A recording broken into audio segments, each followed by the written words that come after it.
Hey, welcome to Graphic Policy Television GPTV. I'm Brett. In my hands is, I think, one of the best comics of the year. Absolutely amazing, just beyond jaw-dropping. It's the other history of the DC Universe. John Ridley's maxi series that's going to be exploring the history of DC Comics from the point of view of minority characters, from characters you don't normally see in the spotlight. This is some amazing stuff. So, stories by John Ridley, layouts by Giuseppe Camuncoli, finishers by Andrea Cucchi, and colors by José Villarrubia, lettering by Steve Wands. Alright, so this series has been teased for quite a while. It's been something I want to say was brought up at like the DC and DC years ago. And I've been looking forward to it. So John Ridley is an amazing storyteller. He was behind 12 Years a Slave, American Crime, which I think is some of the best television of the last decade. I think it ran for 3 seasons. If you've not seen it, absolutely amazing stuff. And just really is one of those creators that just has such a strong voice and such a way to tell his story. Controversial, not controversial, just it will make you think and keep you entertained at the same time. So the other history of the DC Universe, as I said, it's going to take us through the DC history, the history of the DC Universe from perspective of different characters. The first issue comes from the perspective of Black Lightning, and takes us through Black Lightning's history, his perspective of his career, of his being a crime fighter, and the impact of that on his personal life, on his on what he actually achieves as a fighter, and then also his thoughts on the growing DC universe. Now, a whole bunch of things are very interesting about this. Is one, it's obviously, it takes on comic book characters, but the comic itself is non-traditional in that it is much more prose with graphics, with images, than I would say the traditional comic book. This isn't one that you're looking at dialogue back and forth. To give you a good example is, this is the opening page. I mean, the art is absolutely amazing. We're going to talk about the art in a little bit, but you can got to see an idea here. That's pretty much the gist of it throughout the entire comic book.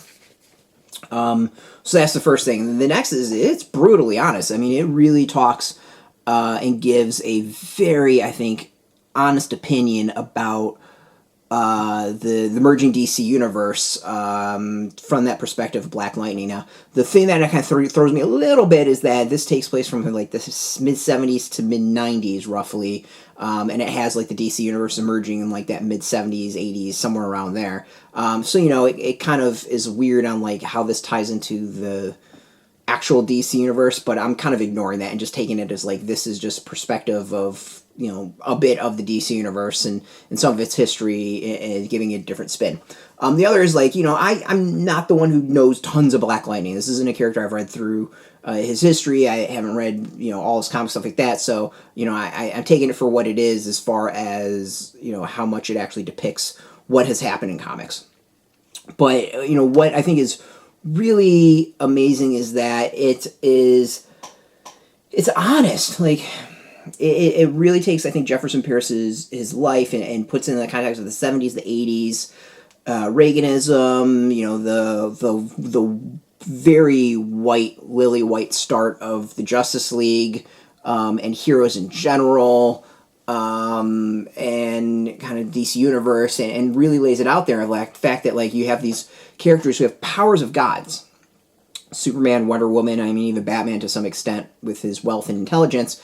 And, the focus on global calamities, which is totally fine, alien invasions, weird gods attacking, stuff like that. Totally makes sense, but these are folks who could have a real impact on, like, day-to-day life of people, and they don't. They can go in and maybe clean up drug trades and take on criminals and gangs and stuff like that, but they choose not to. As Jefferson Pierce makes it, states it a few times, is, the only time Superman has crossed certain roads was to scold Black Lightning. He didn't step into Jefferson Pierce's and Black Lightning's neighborhood.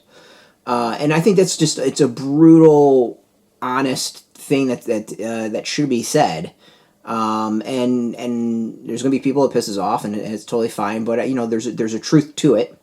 And there's a brutal honesty about the comic itself that I think is fresh And beyond just like the racial stuff, like the impact of being someone like Black Lightning and a superhero in general, and the impact of that on one's life. Running out at night and coming in the morning, and then having to work a job, and you have kids and a wife and all that. Like it's going to take a toll and do some damage. And I think it's an honest truth that we don't see explored enough. We often get the like superheroes can have it all and have this great wife and kids and this great life and all this, and it's just like, really, like when do they sleep? When does Batman sleep? Like that's the type of question. And this just lays it out there. It's just like, he made a choice, and he made a shitty choice, and it impacts his life negatively, and we can question that, and I think that's what's part of what's interesting, and what Ridley does is that he throws it out there as like, he did these things that are good, he did these things that are bad, these things are kind of questionable, and we as readers are supposed to soak that in and really kind of contemplate and think about like what we think as far as his impact and what he's done. So it's interesting in that, like, this is one you come out and just it really makes, I think, a well-rounded character and history, and it's just there's honesty about this. This isn't like a reverence for a character. It is an understanding of a character and willing to depict that character, warts and all, in a realistic way. The art is, I think, amazing. The design, the layouts is beyond impressive. The thing I think that really just amazes me is how much text is in the comic, and it flows amazingly. It does not bother the art at all. It doesn't get in the way and make it difficult. And there's a style about it that I think just is like such an homage. Like that Jon Stewart right here is like, it's just such an amazing wink and nod to the DC greats and the style of that time. It's truly impressive. I mean, this is one of the best debuts of the year. Just absolutely amazing. I mean, what John Ridley's done in one issue, I said in my written review, is I really think John Ridley has done more in one issue than some creators do their entire run on a series or with a character. Like, there's so much depth, there's so much to the story, there's so much to examine and think about that it is truly amazing. This is, I think, absolutely fantastic. This is one of the best comics of the year. I can't wait to read more. Like, it's been worth the wait. It's absolutely been worth the wait. There's a couple versions out. So this is one cover. There's another cover. There's a local comic book day limited edition cover, and there's another one on top of this that was fairly expensive. That was like a gold foiled version. I bought two of them. Like, I bought one to collect and one because I want to read it again and hand it to other people for them to read it and for them to enjoy. It is truly a masterful piece of work, and shows that why John Ridley is one of, if not, I would say if not, one of like the best creators out there in any medium. Makes you think, keeps you entertained, and wants you to come back for more, no matter how difficult the subject, how brutal his honest depiction is, his history, like whatever he discusses. American Crime was one of the roughest hours of television that I've ever watched, and I came back every single week wanting more. And when the season ended, I wanted more immediately. Like, it was a series that made you choke up and cry and took your breath away and challenged viewers, and it was amazing. And that's what Ridley, I think, is bringing to the series. It's truly something that is masterful and amazing. The art is unfrickin' real. Go out and get this. Like, I have recommended it a lot over time. To me, this is, if you want a challenging comic, something that is entertaining, honest, brutal, just like really an honest take on superheroes and the real world, and what it would be, and what it means, and how it impacts, and just all the politics of it and the social stuff of it, and like just everything, the good, the bad, the ugly. This is it. Just absolutely amazing. A hell of a way to start wrapping up the year. I've been looking forward to this for quite a long time, and it does not disappoint. I think it exceeded my expectations.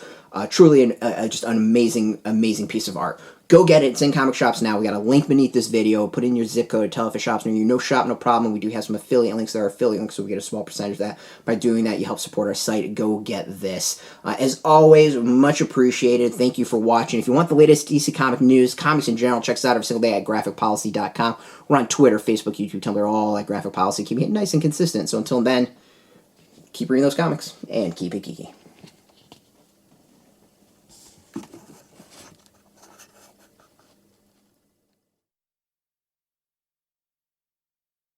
Hey, thanks for watching the previous video from Graphic Policy Television. Just by watching, you help support our site. Thank you so much. Now, if you're watching these videos, you probably care about geeky things like movies, television, comic books, toys, games, video games, you name it. You can go and subscribe right now to our YouTube channel to stay in touch and catch all the new videos, or check out our website at graphicpolicy.com. There's a nice link on this end of the video. But as always, thank you for watching. Keep on rocking and keep it geeky.